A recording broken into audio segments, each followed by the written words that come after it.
Cosmic entertainment networks feature human joy because it transcends all cultural barriers. Part 1. The conference room on Station Harmony 7 felt cold despite the environmental systems working perfectly. Arranged his presentation materials for the third time, his crystalline sensory nodes flickering with barely contained anxiety. As content director for the Galactic Entertainment Consortium, he had delivered countless quarterly reports, but this one carried particularly bad news. The amphitheater filled slowly.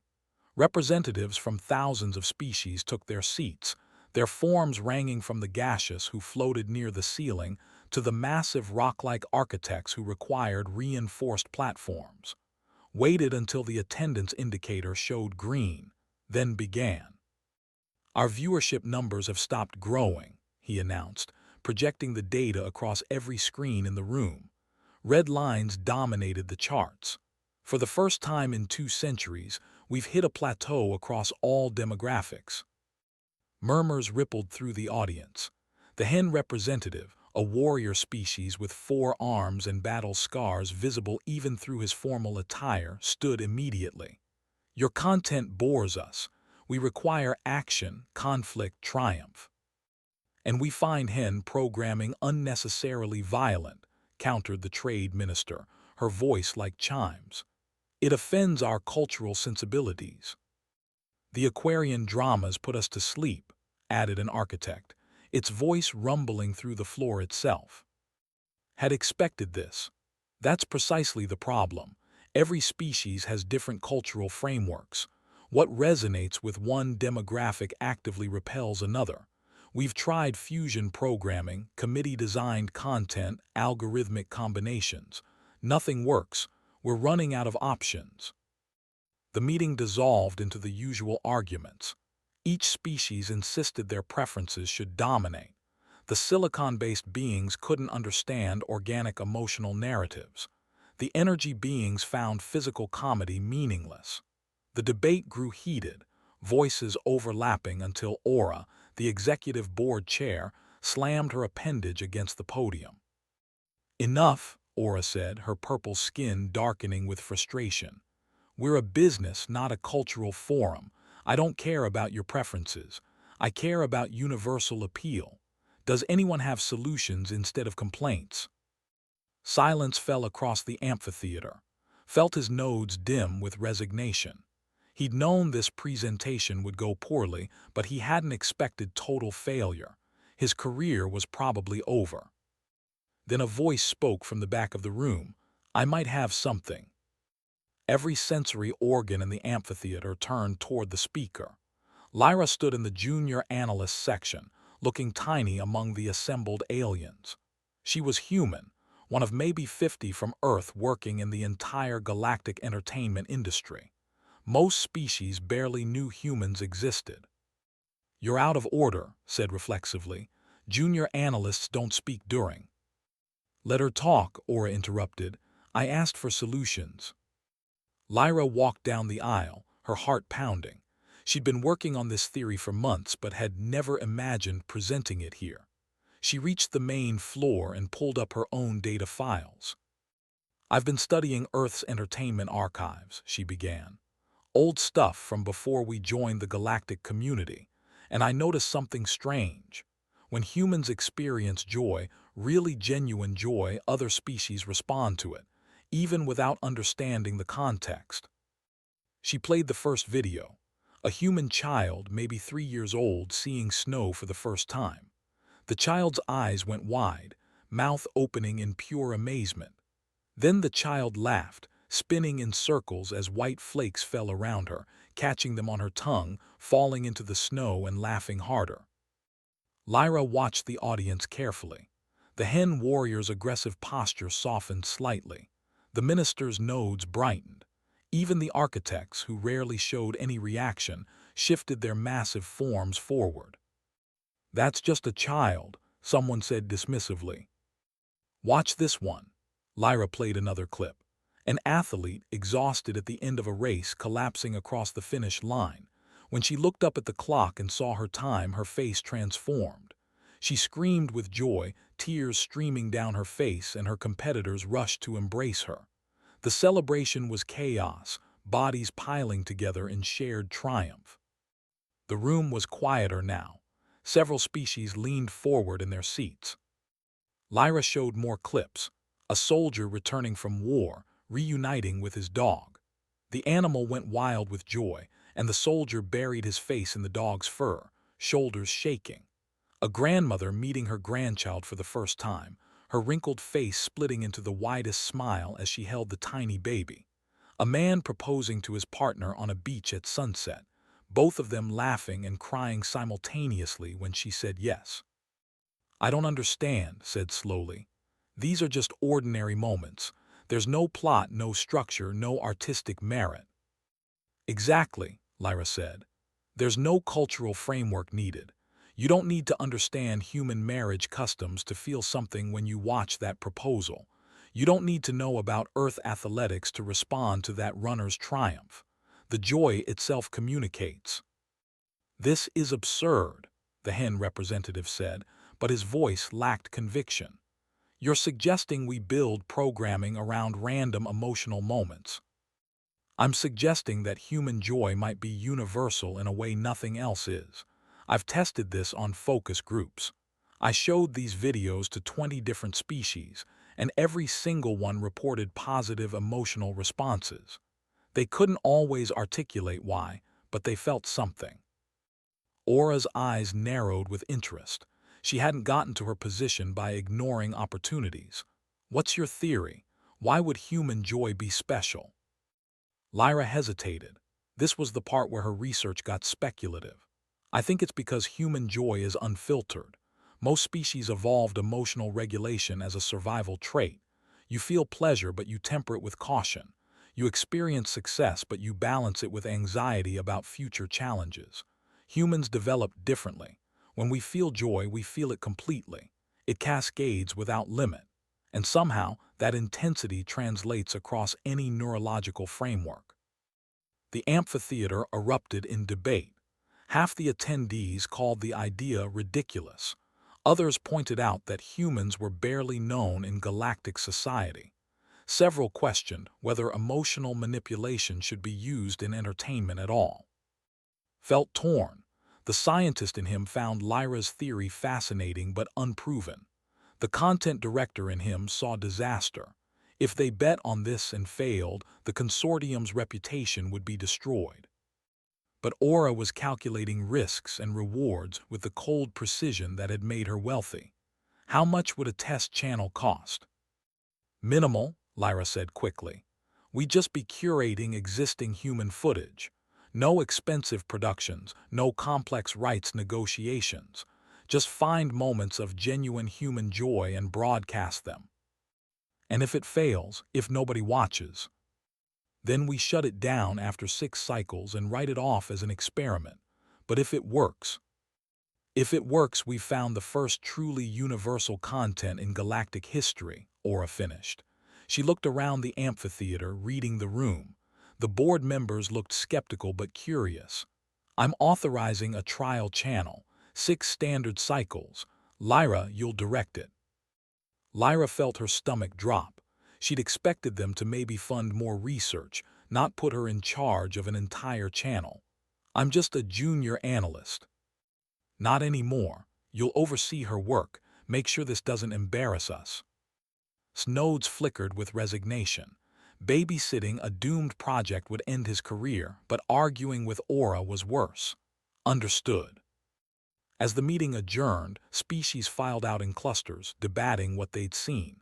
The hen representative paused near Lyra.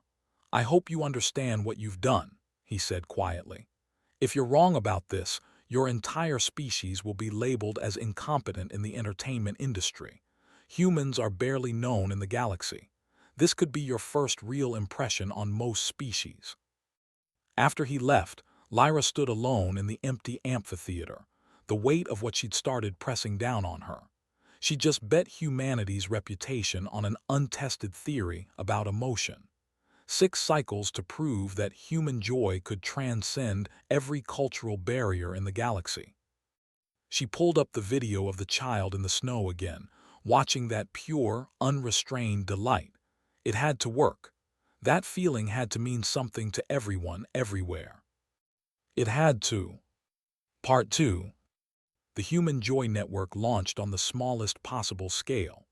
Lyra rented broadcast space in the lower frequency bands, the cheap zones where failed channels went to die. She had a team of 5, all humans, working from a cramped office on Station Harmony 7. The first day, they had exactly 347 viewers across the entire galaxy. "We're doomed," said her lead editor. He pulled up the numbers again as if they might have changed. 347. Do you know how many sentient beings exist in the broadcast radius? Trillions. We're not even a rounding error. Lyra refused to give up. "Show me the demographic data. Who are those 347? Filtered the results. Mostly other humans, honestly. Some, a handful of Aquarians, 2 hen and 1 architect. The architect watched for 6 minutes and disconnected." "But they watched," Lyra insisted. "That's something. We just need the right content, something that grabs attention immediately." They worked 18-hour days combing through Earth's archives. Lyra developed an eye for genuine moments. The difference between performed joy and real joy was obvious once you knew what to look for. Real joy had imperfections, rough edges, uncontrolled reactions. Performed joy was too smooth, too practiced. She found a video of a deaf woman hearing for the first time through new implants. The moment when sound registered, when the woman's face crumpled, and she started crying and laughing simultaneously, clutching the doctor's hands while trying to speak through tears. Lyra played it 50 times, watching the exact second when pure joy overwhelmed every other emotion. They broadcast it during prime viewing hours for the systems. The response was immediate. Within hours, their viewer count jumped to 8,000, then 20,000. The networks picked up the story, interviewing viewers who described the video as transcendent and unlike anything we've experienced. Called Lyra into his office the next morning. His crystalline nodes flickered with confusion. "What did you do? Our analytics department is getting strange reports. Viewers are watching the same human content repeatedly. Some have watched that deaf woman video over 30 times. It resonates with them," Lyra said simply. "But why? Don't have human hearing structures. They don't understand the cultural context of human medical technology. By every metric we use, this content should mean nothing to them." Maybe we're using the wrong metrics. Over the next weeks, the pattern repeated. Lyra found a video of a man seeing color for the first time through corrective lenses. His reaction, stumbling through a flower garden and weeping at the sight of red roses, captivated the Aquarian demographic.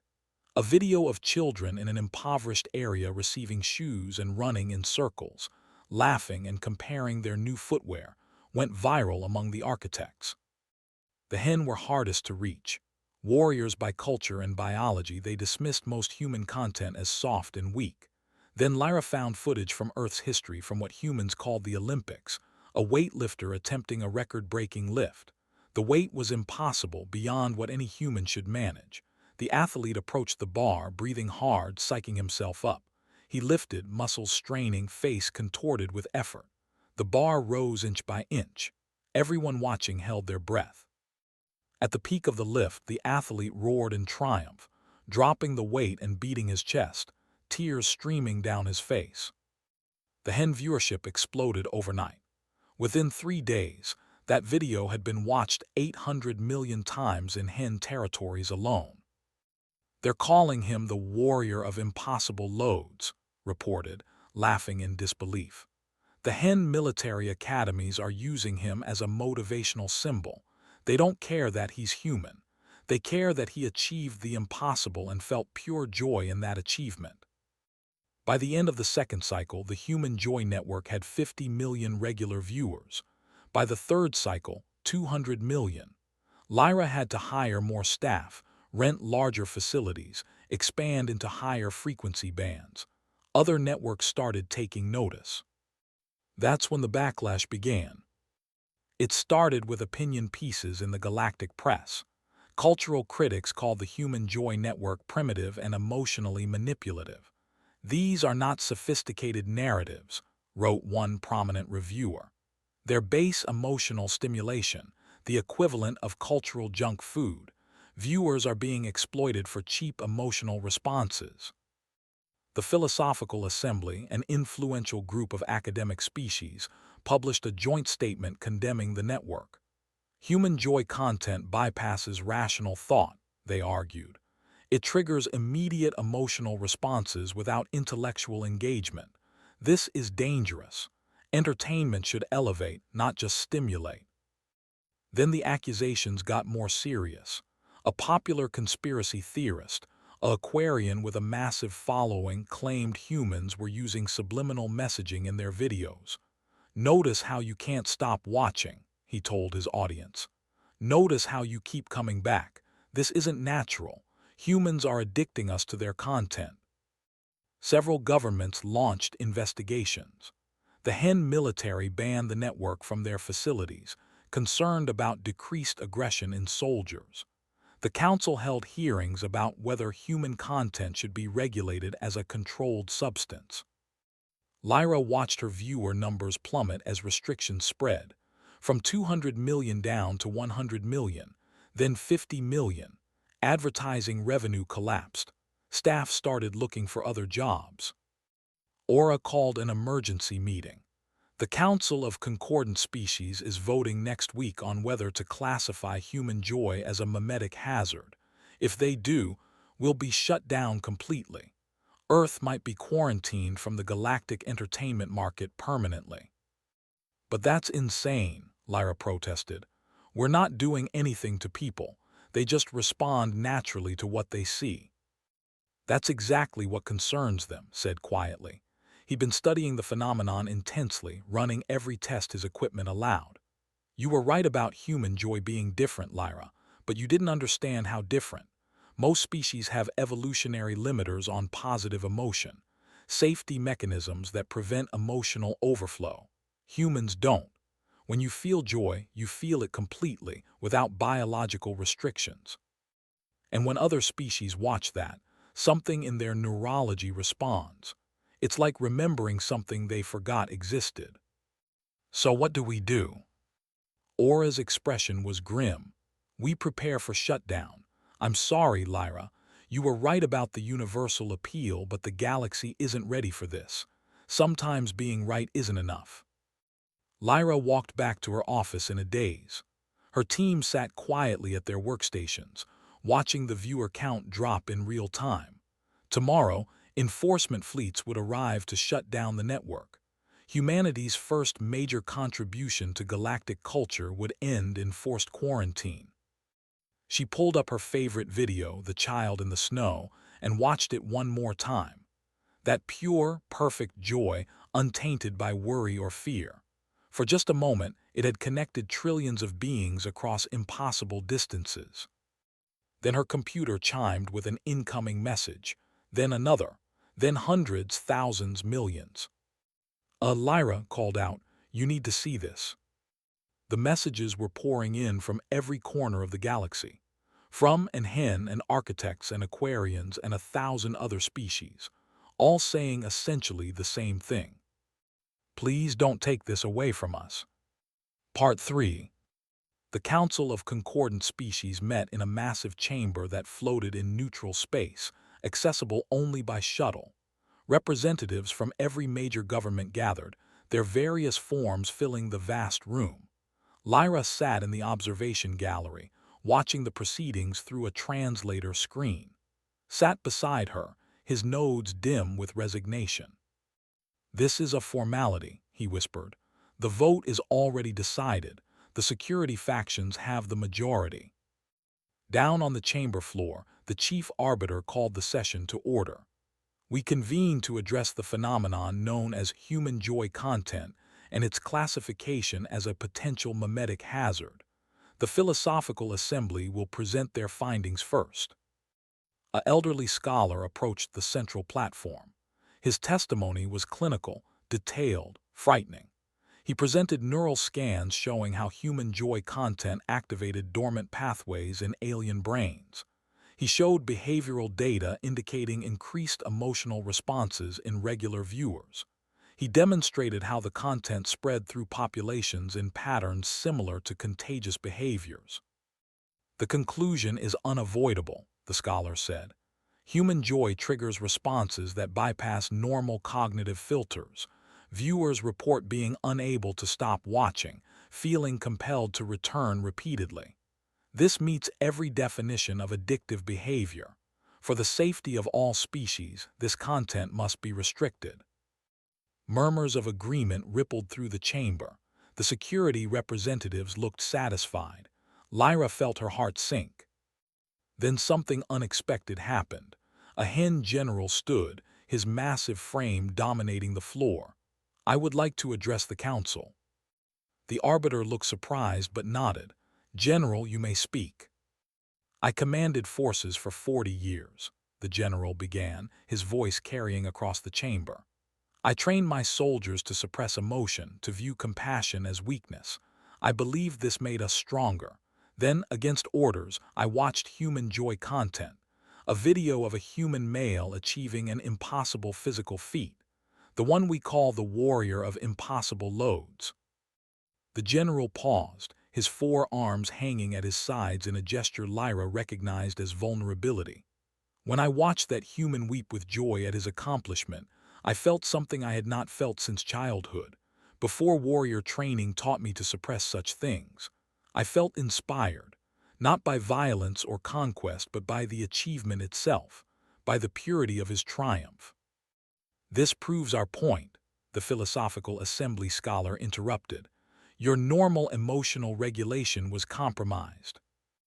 "No," the general said firmly.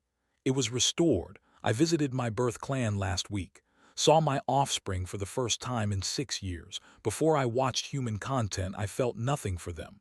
They were simply young hen being prepared for war. After, I saw them as precious. I played with them, made them laugh. My clan elders say I have become weak. I say I have become complete." More representatives stood.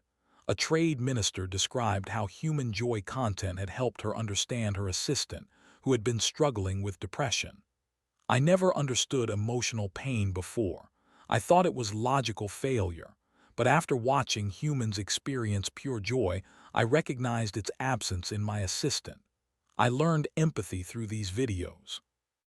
An architect, ancient and massive, spoke in its grinding voice about discovering community for the first time.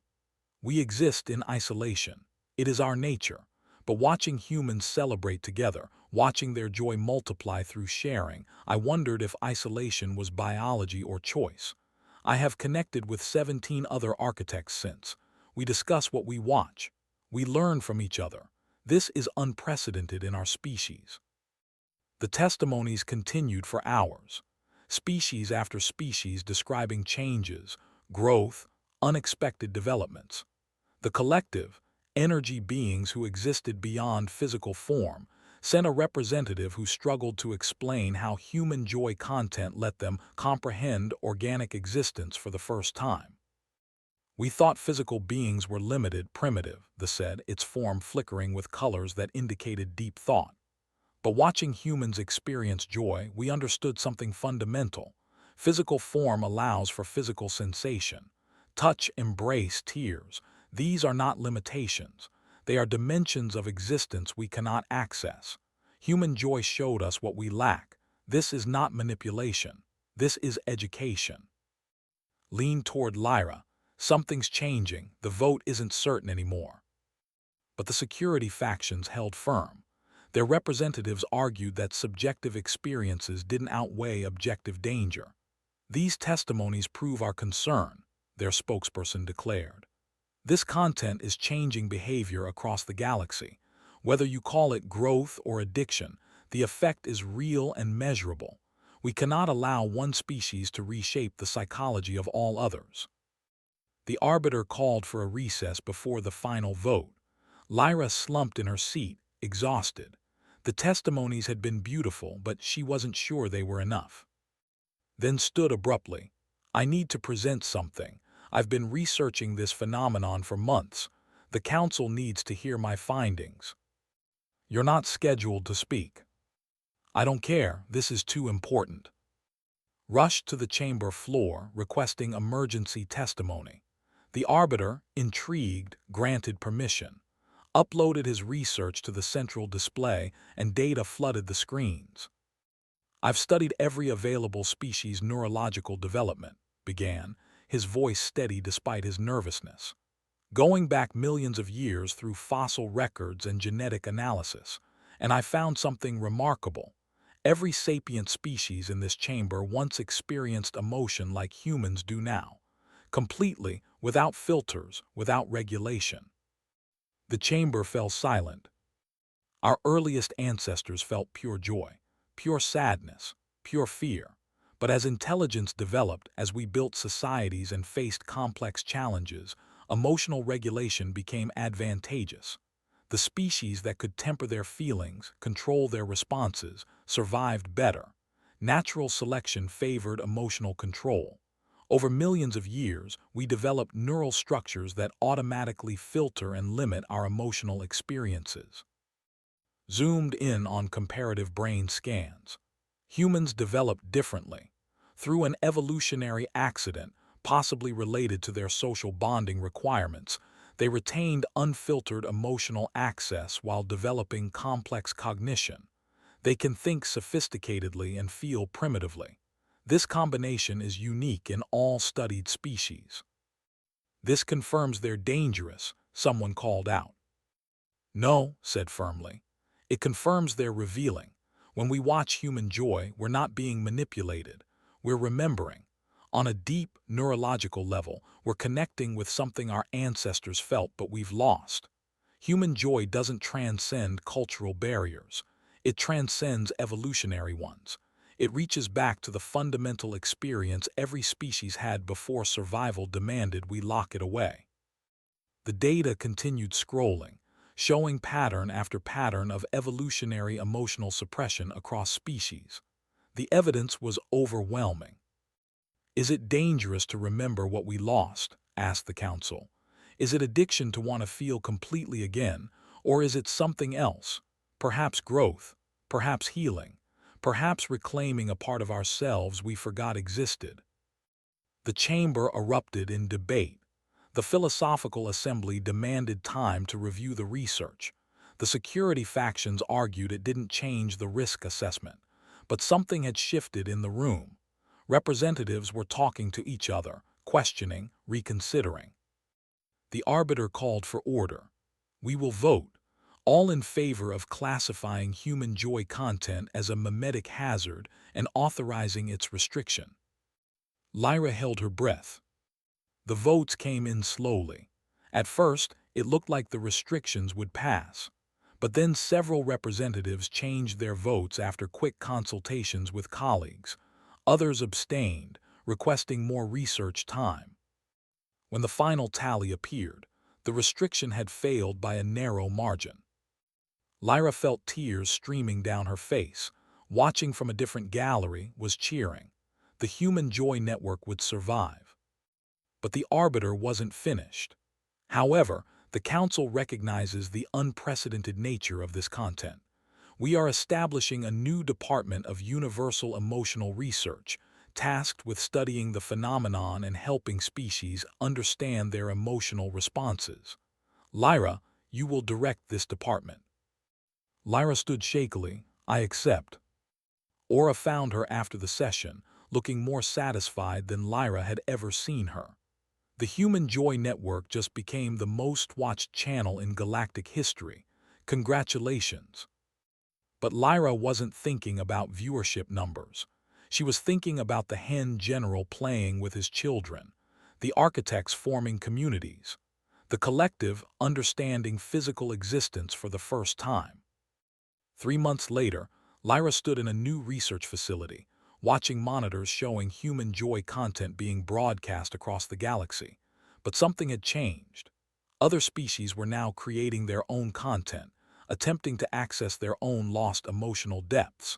A musician performing with uncharacteristic passion. a hen warrior teaching young children rather than fighting, an architect building something beautiful instead of merely functional. Joined her at the monitors. You've started a revolution. Species are questioning millions of years of emotional evolution. Is that good or bad? I don't know, but I do know it's real. He pulled up a video on his personal device. I made this last night. I wanted to try experiencing something without my usual filters. The video showed in a garden, surrounded by crystalline flowers native to his. He was laughing, his nodes flashing in patterns Lyra had never seen before. Pure, uncontrolled joy at the simple beauty around him. How did it feel? Lyra asked. Terrifying, overwhelming, incredible. His nodes flickered with something like embarrassment. I understand now. Why you all seem so intense, so alive. You feel everything at full volume. No wonder you laughed when I first called human emotions primitive. Across the galaxy, trillions of beings were having similar revelations. Learning that intelligence and joy could coexist. That sapience didn't require emotional suppression. That perhaps, after millions of years of evolution toward control, it was time to remember how to feel. Humanity's gift to the galaxy wasn't technology or art or philosophy. It was simpler and more profound than that. It was the reminder that joy, pure and unfiltered and overwhelming, was always meant to be part of sapient existence. And that sometimes the most universal language wasn't words or math or music. Sometimes it was just the sound of laughter, echoing across the stars, saying what every being in every corner of space had always known but forgotten. That life, in all its forms, was meant to be celebrated completely.